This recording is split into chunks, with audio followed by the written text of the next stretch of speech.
नमस्कार, मेरा नाम डॉक्टर रोहित अग्रवाल है और मैं पेशे से एक इंटरवेंशनल रेडियोलॉजिस्ट हूँ और पिछले कई वर्षों से minimally invasive procedures, vascular procedure करता आ रहा हूँ। आज हम एक बहुत ही इंपॉर्टेंट को टच करने जा रहे हैं, जो है प्रेगनेंसी के वक्त वेरिकोज वेन्स और वेरिकोज वेन्स से होने वाली परेशानी। वीडियो को हमने 3 भाग में बांटा हुआ है, जो कि आप टाइम स्टैम्प्स के हिसाब से देख सकते हैं। पहला है कि प्रेगनेंसी में वेरिकोज वेन्स क्यों होता है। दूसरा है कैसे नॉन सर्जिकली वेरिकोज वेन्स को हमें घर बैठ कर ठीक करना है प्रेगनेंसी के वक्त।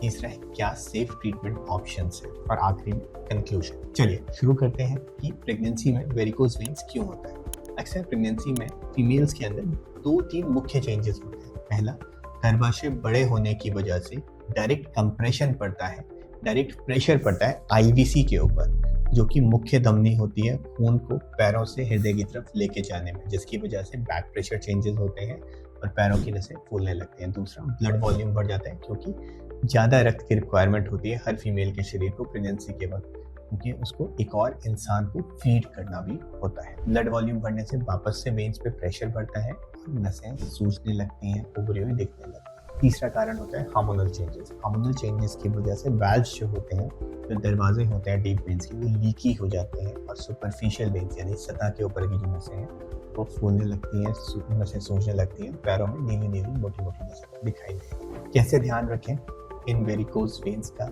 इस पीड़ा का, जो कि करीब करीब हर 3 में से 1 महिला जो प्रेग्नेंट है वो पीड़ित होती है। पैरों में दर्द की कंप्लेन करती है, भारीपन की कंप्लेन करती है और जो सूजनी नसें दिखाई दे रही होती है इसमें थ्रॉबिंग पेन की कंप्लेन करती है। तो ये 6 पॉइंट्स हैं जिनको आपको ध्यान में रखकर कोशिश करना है कि फॉलो कर सकें।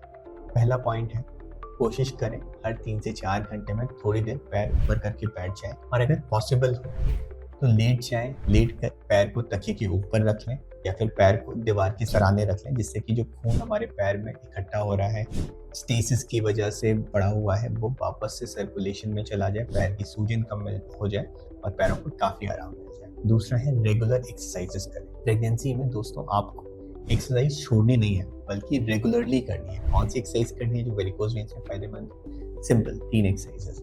पहली, रेगुलर वॉकिंग या ब्रिस्क वॉकिंग, जिससे रिदमिक मूवमेंट होता है, पैरों के अंदर की जो मसल्स हैं वो कॉन्ट्रैक्ट भी करती हैं, स्ट्रेच भी करती हैं, रिलैक्स भी करती हैं और वापस से पैर के सर्कुलेशन को बढ़ा देती हैं। दूसरा, काफ फ्रेजेस। सीधे खड़े हो जाएं और उसके बाद अपनी उंगलियों पे खड़े और वापस से नीचे आए, जैसा कि इस इमेज में बना हुआ है।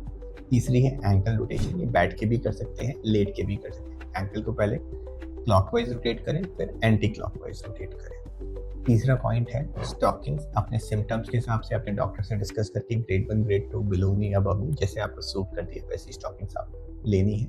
इससे बाहरी सतह पे जो वेन्स होती है उनको एक्सटर्नल प्रेशर मिल जाता है सर्कुलेशन इंप्रूव करने के लिए। चौथा, लेफ्ट साइड करवट लेके सोना है, सीधे या राइट साइड करवट लेके सोना अवॉइड करना है।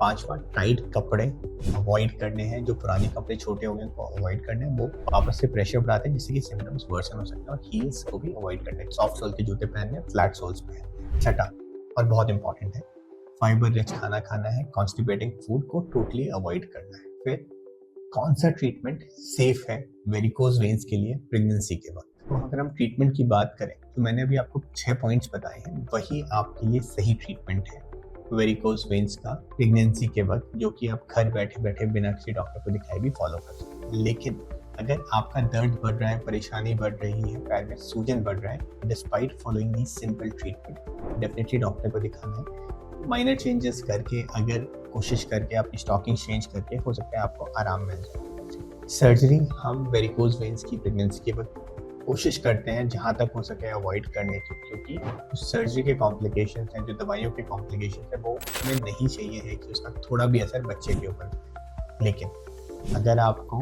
पैर में ब्लीडिंग हो रही है, अल्सर से ब्लीडिंग हो रही है या अल्सर हील नहीं हो रहा और पैर में सीवियर दर्द हो रहा है, डिस्पाइट टेकिंग एवरी प्रिकॉशन, सब कुछ फॉलो करने के बाद भी दर्द कम नहीं हो रहा है, तो ऐसे में हम सर्जरी की तरफ जाते हैं। प्रेगनेंसी में वेरिकोज वेन्स का दर्द डेफिनेटली काफ़ी परेशान करता है, लेकिन इस जर्नी में हम आपके साथ हैं और हम कोशिश करेंगे ऐसी ही हेल्दी टिप्स आपको बताते रहें प्रेगनेंसी और वेरिकोज वेन्स से रिलेटेड। चैनल को लाइक, सब्सक्राइब और शेयर करना ना भूलें। धन्यवाद।